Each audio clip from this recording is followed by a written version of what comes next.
Santosh. If anybody follows me or us on LinkedIn, I talk about Santosh a lot. Santosh writes a lot. If you're seeing my stuff, you're probably seeing his posts because we work at the same company. If you have not had a chance to look over Santosh's LinkedIn, you really should. Santosh, I'll just drop it in the chat real quick. This man has accomplished a tremendous amount in his career. He's going to talk a lot about it today. And the thing that I think is so cool about Santosh is he was a part of some of the biggest companies of our time when they were like startups like you and me and, all of us. So he has seen how the magic happens. He's seen kind of the fundamental building blocks that have led to this ongoing explosive growth that a lot of these companies have had. And he's actually working with a ton of companies that haven't seen it, which is maybe the most interesting part of this whole thing. So I'm going to turn it over to Santosh, and he's going to talk to us about, the experience he's had and, observations about exponential growth, what it is, what the ingredients are. And one last thing before I hand it over. So we thought that, I imagine that the attendees will keep going up as we go in the first sort of 10 minutes here. We're going to try to do questions in the chat, and I'm going to pick out the best questions and tell the person to speak. So that's going to be our attempt this week. I'll let you know if that changes, but as he's presenting, just write questions in the chat, and then I will aggregate answers, or I will aggregate questions and then invite people to ask them, because we're going to have you ask with your voice, not mine. Okay, Santosh, let's go. Thank you, Adam. Let's dive in. So like Adam said, I've been fortunate to have witnessed multiple high growth companies. And my assessment is that building a unicorn or building a immensely high growth company is not as difficult as it's made out to be. In fact, growth is the most natural thing, right? In the nature or in our economy. Our economy continues to grow. Individual aspirations continue to grow. And yet, if you look at, most of the startups don't grow. In fact, they don't even survive, right? And then a handful grow disproportionately. So let's talk about, what are the common traits in some of these rapid growing companies, and what can we do to emulate some of this growth? Here we go. So before I talk about the best practices that I picked up along the way, I'll take you to the summer of 2012, around the time I joined ZoomInfo. ZoomInfo had been in business for about 12 years and doing maybe 10 million or even below in revenue. And it didn't look a very happy place. It didn't look very attractive as a company. This was also the summer when LinkedIn had gone IPO. And I made some investments, and I was reading their prospectus, and I got fascinated by data businesses and data economy in general. So one thing led to another, and I joined ZoomInfo as VP of Product, later Growth and Strategies. And the next 4 years were some of my most formative years at ZoomInfo. Learned a ton and witnessed some spectacular growth where we almost doubled revenue every year. I stayed at ZoomInfo for a total of 5.5 years, some as advisor post my tenure. But here's something very interesting. After my job at ZoomInfo, I thought, great, I've seen how data companies can be scaled from like single digit to close to 100 million in ARR. Now I can go around and share these best practices to many other companies. So I advised or worked with over 20 data companies in the next 10 years. And I shared the best practices I saw at ZoomInfo on how they sold, how they built data, how they built teams. Crickets, like I was dumbfounded because it worked with a handful, but it didn't work with 90% of the companies I shared this information with. And it was extremely puzzling for me especially because if you have been in the data space, you realize that data companies are very similar to each other, right? They're selling to the exact same buyers. They're even buying data from the exact same vendors, and then they're building the same products, right? It's just a data browser, a search engine. So the only variable was they had a different team with different ambition, with different capitalization, all the non kind of data related stuff. And the lessons I learned on why some companies succeed while others don't are primarily isolated around these variables. So in the next 20 minutes, I'm going to share these 9 kind of lessons. So just quickly going through it.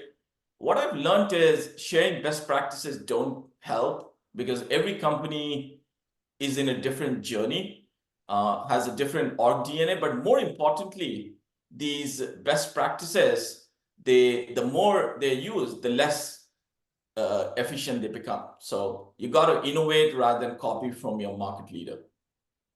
You'd be surprised how many founders don't play to win. This is something I learned along the way. They are playing not to lose. A lot of the founders are not thinking about and highlighting your competitors. We live in a winner-take-all model. So unless you dominate, you don't survive. So we'll talk about that and the role it plays into building high-growth companies. We'll talk about S-curves. And then we live in a new world where you don't have a sustainable moat. No business has a moat that you can keep charging premium for long term. Instead, you have micro moats. We'll talk about that. And then if you want to compete, there's always, with your largest competitor, there's always an opportunity at the lower end. And we'll see how that played out in my experience. And then the last 3, hype and attention is really important to discount your future marketing. You need to build a business that like tomorrow looks better than today and day after always looks better than tomorrow, right? And how flywheels help. And then lastly, the team that you build is really the key to unlocking this potential. All right, first takeaway, like I mentioned, the best practices, I mean, this is a common urge when founders, if they are early in their journey, what they want to do is copy from the market leaders, right? And they try to find employees that have worked in one of these market leaders, and they try to replicate what has been done. That's a recipe for disaster for a variety of reasons. But let me take you back to 2012 or 2013, and I'll show you with specific examples why that doesn't work. So back to ZoomInfo, this was 2012 or 13, we were getting about 200, 300 inbound leads a month. And then we published all of our contact and company data to a search engine using programmatic SEO. So we generated more pages than Time Warner or CNN has on search engine, like 50 million, 100 million of these profile pages, right? The next thing, within next 2 or 3 months, our inbound leads went from like 200, 250 a month to 40,000 a month, right? Brilliant strategy. Now we had to hire an inbound qualification team of 10 or 15 people to figure out how to make sense of these 40,000 leads, because a lot of them were junk and a few useful. By the way, this strategy may still work for many verticals. If you're looking for, capturing attention, this is great way, because as soon as we publish these pages, no matter what you search for, ZoomInfo showed up in the first page, right? And now back to, so 8 years later, we did something similar at Apollo. And here were the results. So ZoomInfo, same strategy, gave us like 40,000 new leads a month. At Apollo, it still worked pretty well. It was started with 4,000. It may have gone up to like 10,000 in several months down the line. Still captured early attention, but If you were doing it today in the same data space, I'd be surprised if you get even 400 or 500 new leads a month, right? So what was the best practice 10, 12 years ago? Because every single data company has published this same page. So Google's now they're competing against everyone's page and discounting and so on. So, but this is maybe a slightly technical example, but this is the same example works for all kind of best practice. Now, going back to the way ZoomInfo grew or captured early attention, which is really important for unicorn to be in making, is your buyers need to know that you exist and need to see you almost every single day before you become a unicorn. And ZoomInfo achieved that through programmatic SEO. Apollo maybe have programmatic SEO, but what they did is ZoomInfo had an enterprise business, but Apollo went after the low end of the market. So they coupled it with free data and PLG, and that provided probably arguably even more boost to the viral load than the SEO for Apollo. But if somebody was doing it today, you need a whole different strategy to work. All right, that was just takeaway 1. We got 8 more to go. If you're trying to build a unicorn or a big business, this is really important. I have run into so many founders that are simply not playing to win. I mean, this is a very personal and a harsh question to ask yourself. Are you really in it to like do whatever it takes? Because most don't.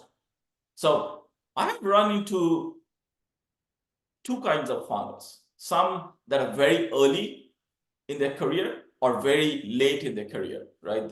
The early ones haven't seen too many ventures, and late ones have seen a lot. I find both of them to be very successful.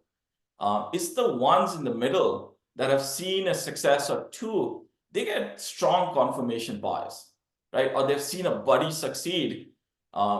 They want success, but only if it takes the exact same path they have seen before. They're not willing, and success is never a straight line. It takes surprisingly different paths, and the willingness to innovate and take risks is so key. If you think about, since we are talking about ZoomInfo and Apollo, at its start, ZoomInfo was run by Jonathan, where this was his 4th or 5th company, very experienced entrepreneur, right? And Henry, this ZoomInfo was his first. Henry runs ZoomInfo now, right? He acquired the company from Jonathan.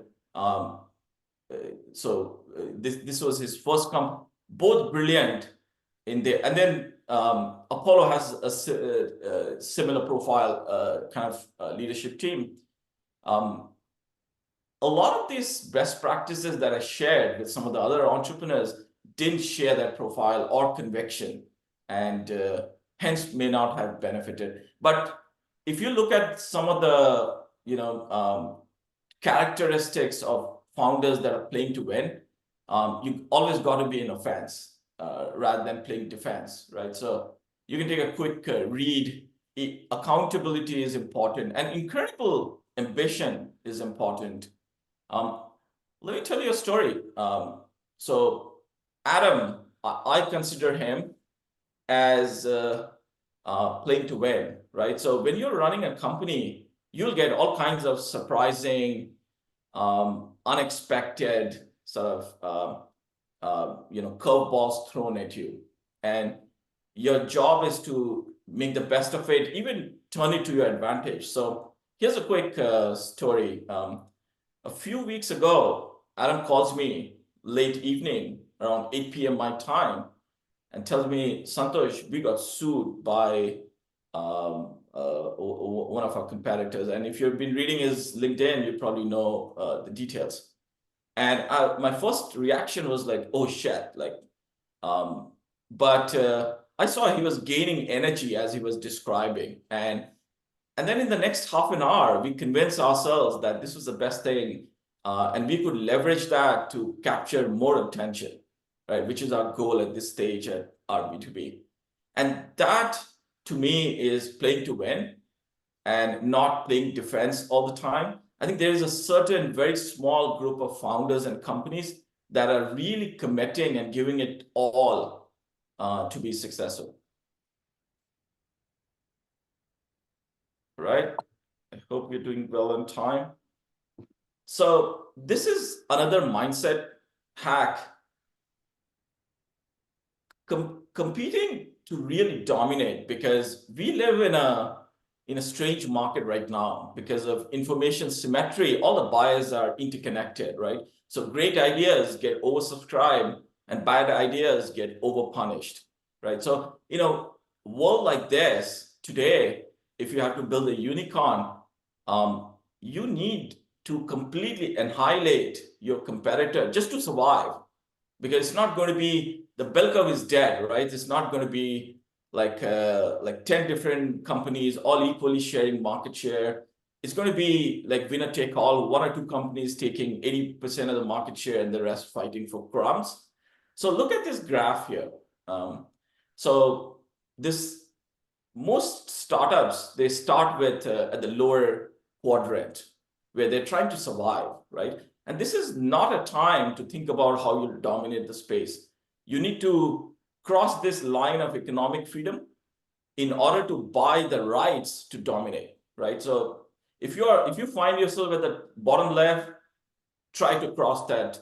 And the two ways you can cross, right? Either you become profitable, or if you're bootstrapped, or raise a shit ton of capital, right? If you can raise 50 million, 100 million, at that point, you don't care about revenues as much, right? Or you can, even if you're not profitable, you can dominate. But let's talk about the characteristics of companies at the top right? So there's less worry about day-to-day survival, right? There's a long-term purpose, and there's a lot of peace and strategic thinking once you get to the right. And by the way, you can do that at 5 million in revenue. You don't have to be 100 million in order to start to think about dominating your space, right? It's more of a mindset game than you can be very early and yet attempt to start to crush your competitors.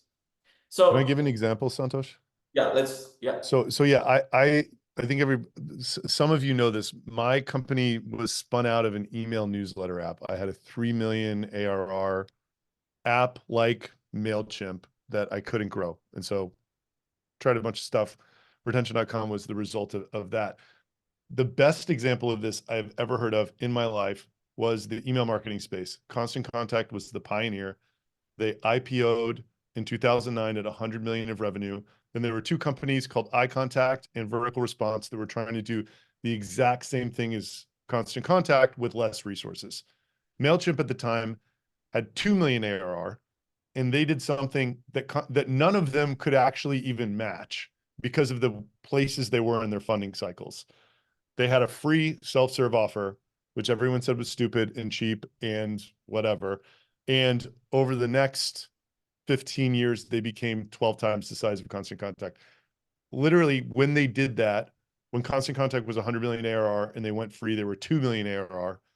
And within 5 years, they were over 100. So that's an example of, it's a dominant pricing move, or it's a dominant go-to-market strategy that the incumbents just couldn't match. So I think part of this is just trying to do things that your competitors are unwilling or unable to actually do.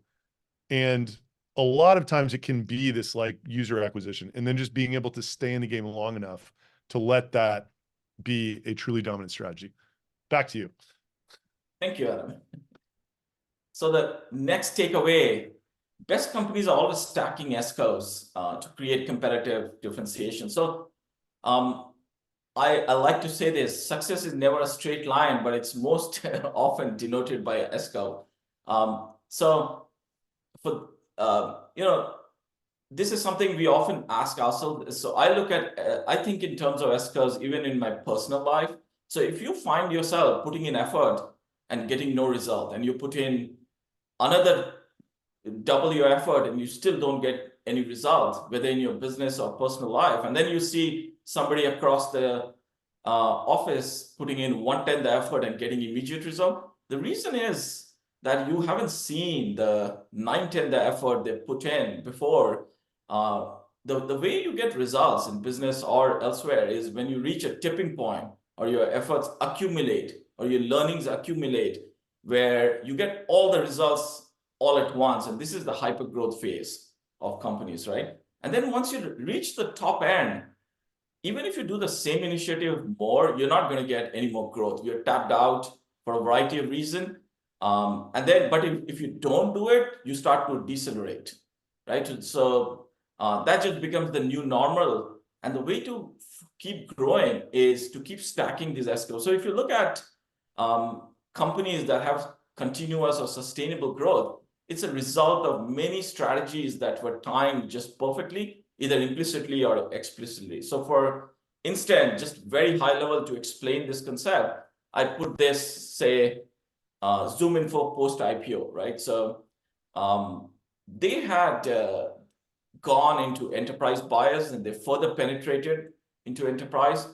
And after a while, this wouldn't have given them continued growth, right? So what they did is acquired a bunch of companies, so they could sell more SKUs into the same 30,000 enterprise buyers they had.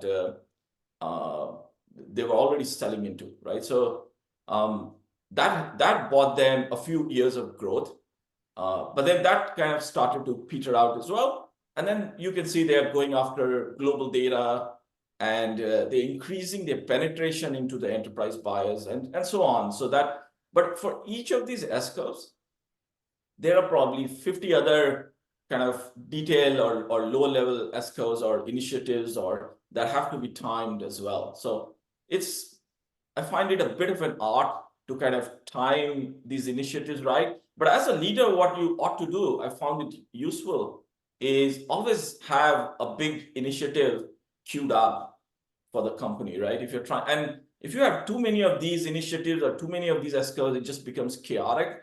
But having none is also dangerous. Yeah, just pick one or two always. That's how you institute change in the company, even if you are doing well. All right, 3 more to go. So we do not live in the world anymore. Well, other than certain industries where you can patent and actually create a moat, but a lot of the software, that idea of sustainable economic moat is an old school thinking, right? If you have a 6-month moat because you created a feature that somebody else can replicate, that's okay. Take advantage of that short moat and create a growth spurt. So, for instance, there was a time when ZoomInfo's phone number was the best in the industry. I don't know if it still is, but that took them for a few years of growth.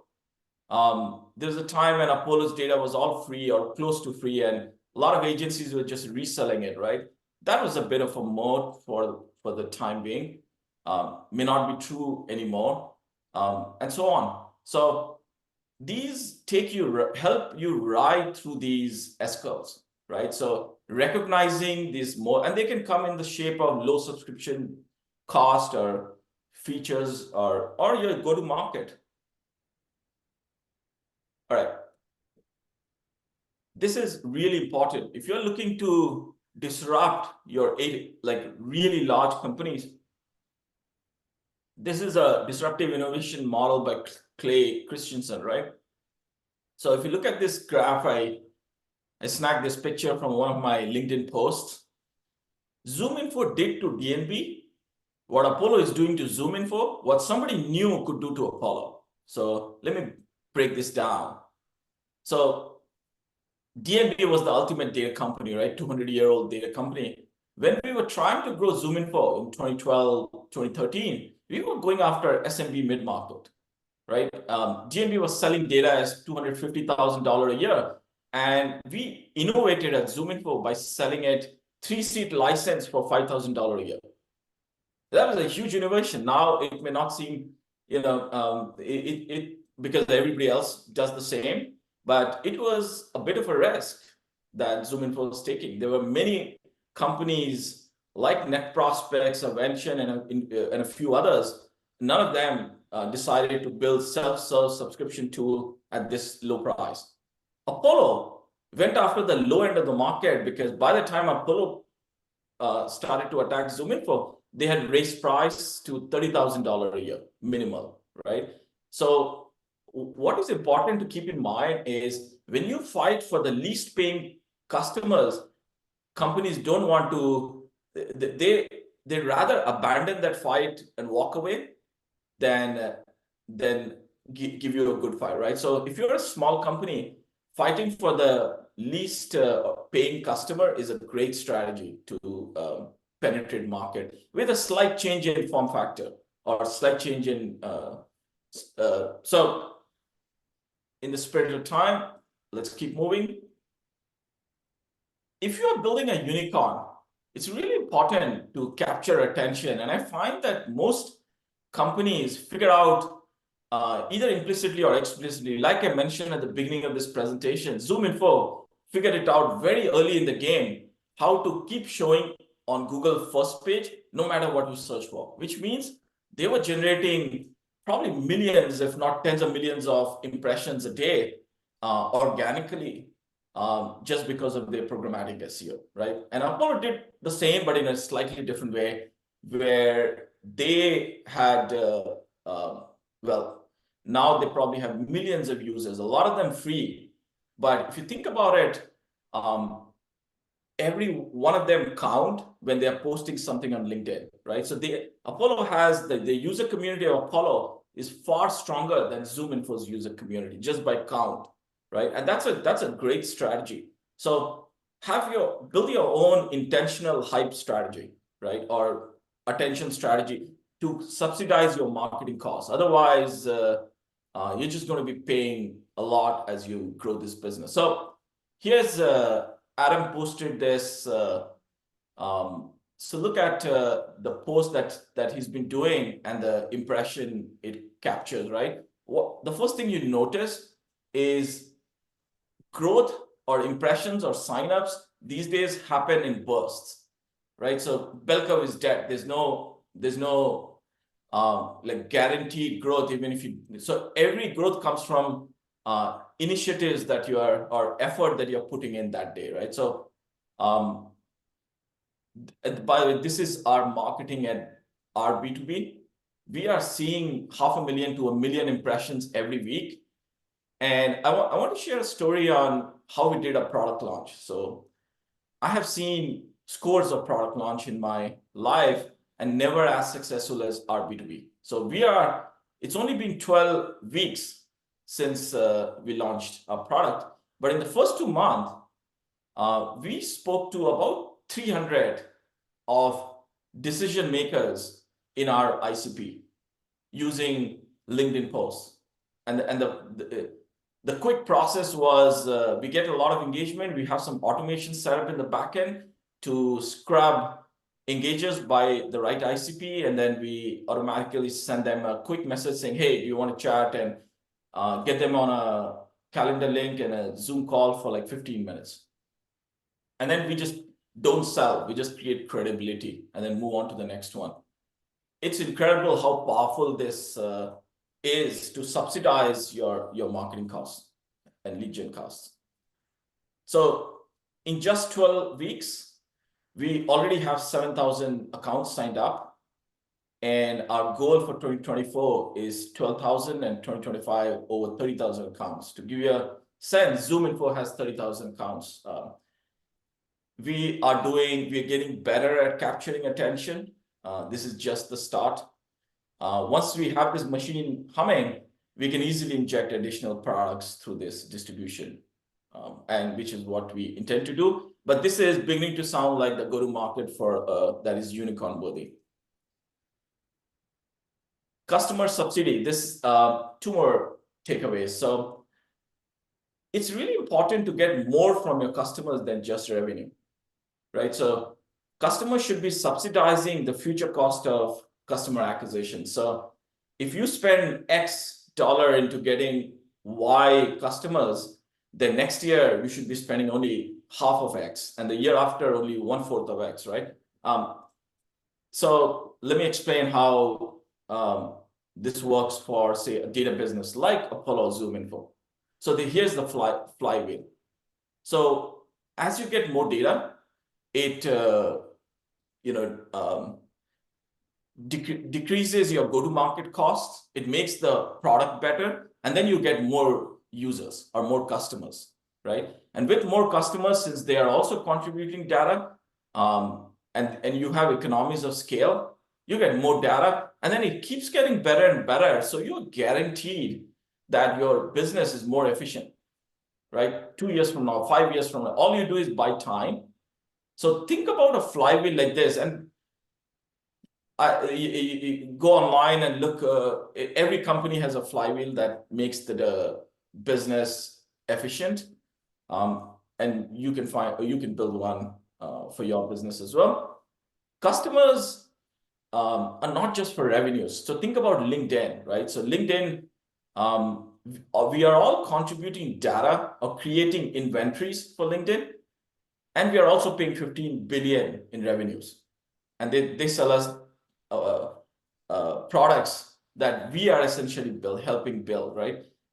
That is just I'm giving a lot of examples of data companies, but the same can be done with non-data companies as well. So here are a few ways you can take advantage of, or you can ask your customers, right? Data contribution is one, but let's talk about co-creating business. Can they give us ideas? Can you get referrals that will subsidize your acquisition costs, reviews on G2 or UGC content, and help with the attention and hype and so on. So the goal is your business should always continuously get better and better.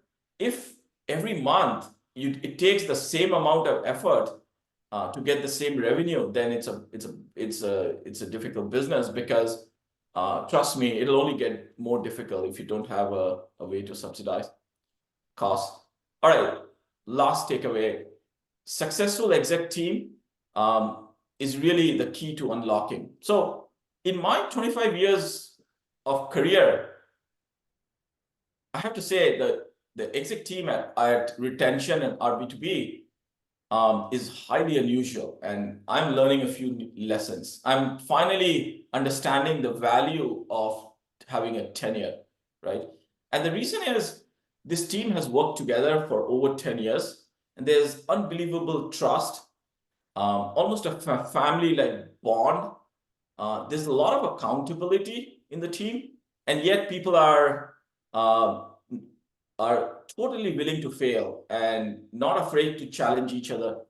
What I find interesting is there's a lot that changes in the business. If you can find an exec team that you're guaranteed to not get fired if you make mistakes, right?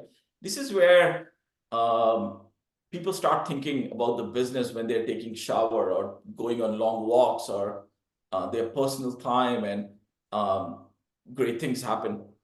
All right, here's a summary of what we discussed. Don't copy best practices. Try and innovate one for your own business. Play to win, not to lose. And try to dominate the space you are in. And it's easier than you think if you follow some of the frameworks. Keep thinking about your next S-curve. Change is a must if you want to grow. And recognize your micro moats, give value, bring it up, leverage. It's okay if it takes you only 4 months, 6 months of growth, because by that time you'll figure out a new moat. Your largest competitor always has a weak underbelly, especially at the low end of the. So if you want to compete, go after disruptive innovation at the low end, and then have an intentional plan for attention to discount your marketing and discount your sales, and work on your exec team. Now, one last slide. It's only been 12 weeks for us at RB2B, and we have 4 employees full-time working on this project. We have already accomplished over 20 million in impressions with over 7,000 account signups. Now, take a moment to consume those numbers and tell me if this is not a unicorn in making. But if we can do it with so little resource, each of you can. Thank you. Thank you, Santosh. Let's go, Santosh. That was epic. All right. So I'm going to ask the first question because there were two questions that I thought were really good that are very closely related that Rand Moore and Mike Migley asked. So Santosh, when you talk about dominating the market, what about the niche? There's a big difference in dominating space like email marketing versus dominating something like best demanded agency for fashion e-commerce brands in Italy. And then closely related, is this for SaaS tech orgs, or do you see this statement play to win and be so competitive where others are not prepared to go? Does that apply to service business models too? Right. So it's kind of like the question is it always appropriate to think in this way, or does this only apply to SaaS? Right. Like that's a great question.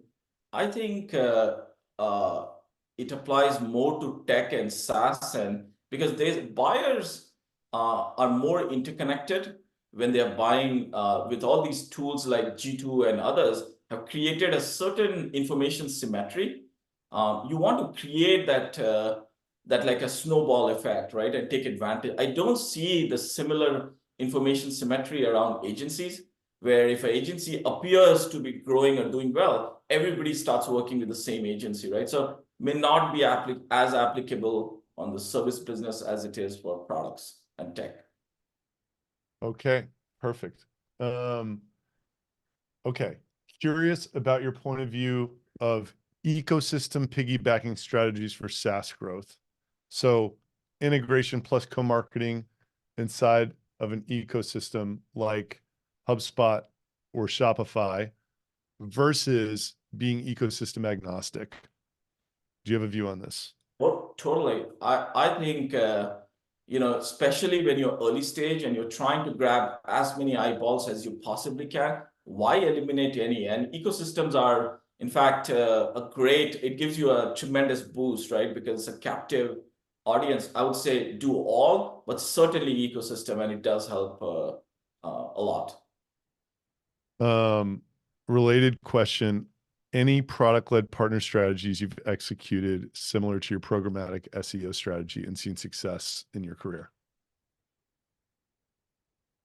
Well, there are too many, but I'll limit. So when you are early and trying to grow faster than market would allow, you need some kind of reseller partnerships and agency partnerships, or I've seen Apollo do that a little bit better than ZoomInfo did. But yes, there are many. Ultimately, you need to think constantly about non-linear ways to grow business, right? Linear is going to be too slow. So non-linear could be, can others sell or help you with the growth, or can you get an unfair advantage like the programmatic SEO and so on. So yeah, let me pause there.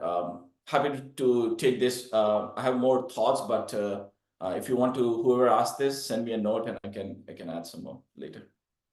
We got a good one that I think would be good for us to answer on LinkedIn just now. Banu Sharma says, "What do Adam and you disagree on when it comes to go to market?" That's a really good one. It is. It is. Yeah. So what comes to mind initially is when we were trying to, so Santosh joined us a year and a half ago when we were convinced retention.com was like a unicorn twice over. That didn't end up happening because, long story short, the churn problem that we thought we were going to solve didn't get solved for a lot of reasons. But that question that was just asked was something Santosh was like very focused on product type partnerships. And Diana and I were just like, we have never had one of these work for us. I don't know whether it was just the situation that we were in, like the type of product that we had and the incentive alignment between vendors. But Diana and I would just feel like Santosh was pushing us into these things that we we knew were not going to work. Now that I'm in the middle of RB2B, like we have this lead gen agency opportunity where I see this perfect alignment between the tech vendor, who is us, and the agencies. And like, I just see it working so well. I mean, that's not like a product, it's agencies different than a product-led tech partnership. But that was the first thing that came to mind. Santosh definitely coached me into believing in a lot of this. Like watching MailChimp, I became obsessed with this freemium thing, but I think it took Santosh being a part of our team for me to have the sort of strength to want to actually, go for it and take the revenue deferral and deal with all of the problems related to free users that you have to do when you're executing something like that. What do you think, Santosh? Yeah, let me answer that differently. You covered. I want to talk about what do you do when there's disagreements in exec teams, and it's really important to. It almost doesn't matter who is right. Success is a outcome of the cumulative conviction and lessons we learn as a team, right? So eventually you'll find as you keep working together, there's more and more synergies and a lot of the ideas start to converge. But if there are disagreement, it's like do a coin toss or talk each other out. And if you can't, then just give in, and you'll find a lot of those will start to converge over time. Great. Can you explain extreme PLG? I think that was probably a big question mark for a lot of people that were listening to the presentation. So PLG has some limitations as well, right? So by extreme PLG, I mean a little bit of what we have started to do at our B2B, where you are, with PLG, it's still the top of the funnel is not as I guess you need to bring traffic, convince them on your website, and then get them to sign and hopefully pay eventually. What we are doing with the LinkedIn-led growth is we are getting a lot more traffic, and now in some ways the product we have for our B2B is not as friendly for what we are delivering, because it's not a user-based product, right? It is more of a company-based, like you can only have one RB2B subscription for one account. But if we had a user-based product, our approach would be closer to an extreme PLG. I think users want to learn, like go beyond the product. They want to solve a real problem in their lives, right? And I think, just a lot more traffic, a lower hurdle to signing up, less focus on converting them into revenues is what I'd call it. As an example, we had talked about, Santosh and I literally sat in a room and talked about what would kill Apollo at some point last year. And he's like, eventually someone's just going to have a free contact data database, like Google has a free database of websites. And that will be like, they'll charge for something else or something like that. As an example of like what an extreme form of PLG might be. So Santosh, somebody asked a question about net revenue retention. Liam did. So, and I know I've read a post of yours where you talk about when paying attention to revenue retention may not actually be appropriate. And that was actually his question. It's like, why do some people not focus on revenue retention? So in your experience, when does it make sense to pay attention to, and when could you maybe not have it be your whatever, North Star metric? Right. So around revenue, so here's, I have some strong ideas around revenues in general, and then I'll come to revenue retention. Revenue is simply a friction to growth, right? So think about that from anytime you ask for money, you're decelerating growth. So in the beginning, when you're trying to grow, the more you can defer revenue, the more you can defer annual contracts, the more money you make in the long run, right? And I totally understand not everybody is in the space to do this, but in terms of retention, this is a complex topic. What you're offering has to provide the synergy for the buyers and like looking at the landscape and so on. But if you can defer all these churn discussions and revenue to later, when you already have 10,000 users using you, you'd find you can solve this problem so much more with when you're operating with large numbers rather than when there's a lot of urge to just get the business right for the first 100 customer or first 1,000. It's just far easier to solve these problems when you have 10,000, 20,000, 30,000 users using it. Thank you very much, sir. How about Nat? She has a question about the data space in particular. Santosh, where do you place Clearbit on the map in your Dun & Bradstreet ZoomInfo Apollo matrix? Clearbit was free PLG plus upmarket paid offerings. Would love your take on their journey and what you might have done differently, basically. So Clearbit started off really well. In some ways, they innovated in directions others didn't. But they were almost too true to their founding principles of like using APIs. And they came late into building UI and prospecting tools and workflows and so on. And also, they never really invested in capturing attention the way other companies did. So those are the reason why I think it was a bit of a missed opportunity. They could have been a lot bigger and a lot better than others. They did do a few things right, but they were too focused on API first type product, which I think, like in the hindsight, if I were to recommend, I'd say they should jump into products and subscription product a little bit earlier. All right. Thank you very much. Micah Friedman asks, Santosh, how do you define offense and defense? How do I find or how do you define? Define, right? yeah, like maybe examples of like what it means to be a startup who is playing defense and what it means to be. I mean, you told my story, but like didn't really elaborate. Right. So let me try differently. So when you're a startup, you're starry-eyed about some billion-dollar company in your space, right? And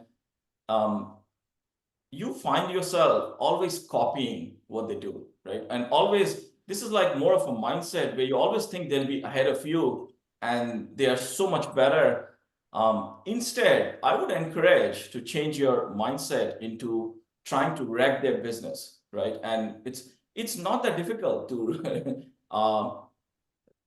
kind of reduce that gap over time, right? If with a different mindset. And the way this works is instead of trying to find, a gap in their offering or trying to defend and say, yeah, they're better, but here's how we are just, your marketing, your sales, we live in a world where you grab attention when you are aggressive, when you have clarity of identity of who you are, and you communicate best. And if you're trying to hide behind defensive, I think approach, it's just going to slow you down. You have to take this on directly. If your objective is to compete with a large competitor, so if you look at, I mean, the examples I mentioned of both ZoomInfo and Apollo, they started off being very defensive, but then both became very offensive to compete with each other and DNB and so on. But that's the only way to kind of cut through the noise and generate attention. One thing you've told me before, Santosh, is Apollo basically, before they did this business model innovation, they were basically trying to sell worse data than ZoomInfo for half of the price, but doing basically the same thing.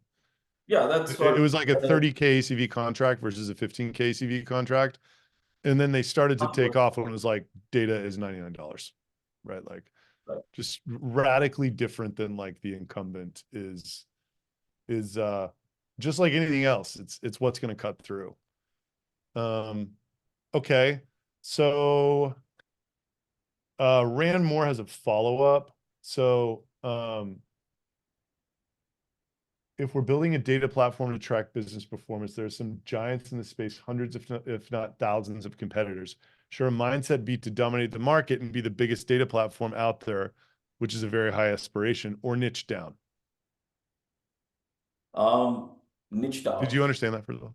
Yeah. So if you can find a vertical or a niche, this is a really big wave that's going to come in the data space, right? If you look at horizontal SaaS led to vertical SaaS, right? And all these Salesforce, instead of building the new Salesforce, people are building a Salesforce for legal professionals, right? So the same phenomena is going to play out. Vertical SaaS needs vertical data, which doesn't exist right now.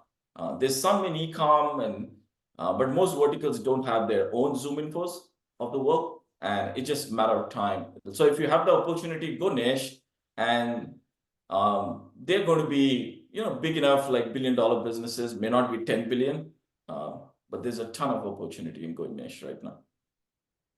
I agree.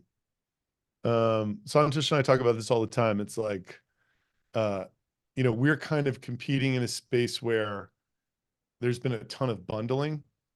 So having a super simple free point solution is like cutting through like crazy.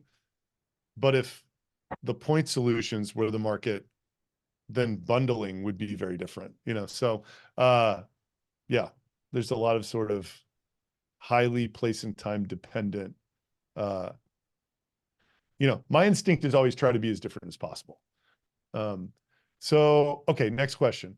I'm a marketing manager at Snovio, which is the same niche as Apollo RB2B Zoom Info. What do you think would be a great move to generate a lot of awareness? We do SEO, but as you said, it's decayed. We have a number of registrants monthly through SEO, but we're looking to scale awareness, basically. What would you do? He's right. A lot of these strategies best practices have been tried, and they get decaying results. In the end, you want to solve people's problem, right? Take some good practices at RB2B, right? We're trying to create a community through content just like this, right? And a lot of the other contents. You would be surprised, even in this crowded market, if you can create a strong follower, strong community around data, they could just buy from you instead of others, right? It's commoditized anyways. So in a commoditized marketplace, create affinity, right? Create connections.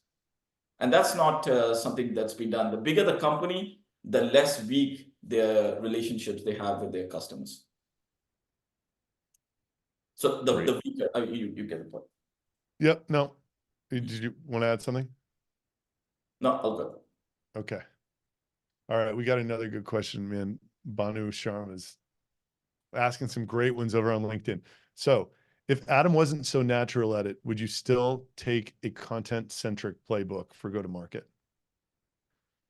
It's a really valid Probably question. no, because like I said, every great question, by the way.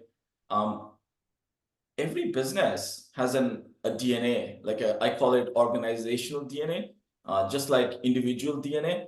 And all your strategies have to take advantage of this DNA, right? It's best to play to your strength rather than other people's weakness, right? And Adam is unbelievably good at this, and it does work for us. And this is where I say, just copying the best practice that's working for us may not work for you, because you got to play to your strengths. Yeah. And I kind of only figured out that I was really good at this like 9 months ago. And which was very interesting. So right. You should try. And if you go back and look at my stuff 18 months ago, I honestly don't think you'd look at it and be like, this guy's supernatural at it. It was hundreds of hours and thousands of posts swinging and missing before I sort of figured out what, how to make something hit and like how to come across on this medium as what you define as natural. I'm not Yeah. kidding you. Look at my old LinkedIn stuff from like 12, 14 months ago. Natural is not what you might call it. Here's a quick addition. If you think about Zoom Info, their real strength is not data, it's go-to-market team and the sales team. They're hands down the best sales team I've ever worked with. They could be selling sugared water or furniture and still be the best at it. It's that good, right? But if you look at Apollo, their engineering and product team is unbelievable because they have built a platform that is comparable or starting to compare with Zoom Info, but they didn't acquire any, right? They built it all in-house. Every company has to, even in the same space, has to pick a dominant strategy that plays on their strength. Okay, next one. We got another good one for you, Santosh. From a career standpoint, do you recommend to stay in an industry or in the same lane for decades and decades, or jump around? That was from Meng Lee and LinkedIn. That's such a great question. I tend to be intellectually curious and I learn a ton when I'm like moving around. In fact, the most I learn is in the first few months of a job. What I did for the last 15 years is while I moved around very frequently, I stayed in the same industry. So my relationships, my understanding of the industry just kept accumulating. Business is getting complex these days, and find something to stick around with. If you think your sales or marketing or whatever skills you have or domain, you can accumulate where you bring some of the learnings from the past and then maybe switch around. I'm a big believer of switching companies, but keeping industry or some market domain the same. That's how you create expertise. How do you know when to switch industries? Honestly, in the first year, I kind of get a sense of. So let me see the best way to respond to this. At this age, I kind of get a sense whether a company is going to, make it or not. Some of the best times I've had is when um, the best when companies are fast growing or trying hard to grow, the best of human potential shows up, right? I love being around in teams like that. So either it's not going to go that way, or it's too toxic even if they are growing. Either way, I just keep moving. And few times I feel like the team is great and I love to stick around, which RB2B is one of them. So far. Well, we are certainly happy about that. Okay, so we're going to take one more question, but before we take it, I'm going to just drop the registration link in the chat. Next week, I'm up again. I'm talking about this LinkedIn journey and like the whole thing of the first LinkedIn post I did and spent 2 hours on and no one engaged with it. And then my ghostwriter did one the next day that was a photos of a tweet and he spent 30 seconds on it and it got 3,000 likes. Starting from there, this breakthrough I had over Labor Day last year, everything about it, what I'm trying to do, why I think it's working, what the bet I'm making for 2024. So all about LinkedIn. If you're, for whatever reason, not registered, I dropped the registration link in the chat and on LinkedIn Live. I'd love to see you there. And I hope everybody, you can ask questions from Santosh next week too, if you think about any. Oh, here's a good one. Let's end it on this. In a cutthroat competitive market where everyone has the same moat, so no moat, is it a distribution war? Are underbellies are already consumed? So basically, long story short, and by the way, I believe this is the world that we're headed into. I think that we're going to all have 500 more competitors than we have now in like 3 years, just because how good the language models are getting and everything. So the question is this just a distribution war? What do you do to break through in this world of radically increased competition? Santosh, close this out with that one. Capture attention. So you're right, Adam. This is if you have 20 competitors today, give it another 2 years and you'll have 200 competitors. The number of companies in every segment is only growing because the cost of software development is going down. With automation, it'll what took 6 months to develop will take 6 weeks, right? How do you differentiate? Figure out go to market. More ironically, the more affinity you have with your buyers, the more value you can give them along the way before they actually make a decision to buy is going to be your real moat. And in this day of automation, you'd be surprised how few companies are willing to put their name and face out there to create this relationship. So go-to-market mode is going to be the only and ultimate mode out there. Yeah, I mean, what we're trying to do, I mean, Santos is making videos all the time. I'm making videos all the time. Our personal view is that this LinkedIn machine, the magic of it is you can scale human to human connection with it. And in a hyper commoditized world, a way to decommoditize is to create affinity and then sell things into that affinity, whatever you want to call it, brand, right? Like, great questions. Thank you so much, Santosh. Thank you everybody for showing up. We were above 200 at one point. And I hope to see everybody next week. I'm going to go run to my next call. Thanks, everybody. Yeah. I'll send out a recording later today. Cheers. Bye.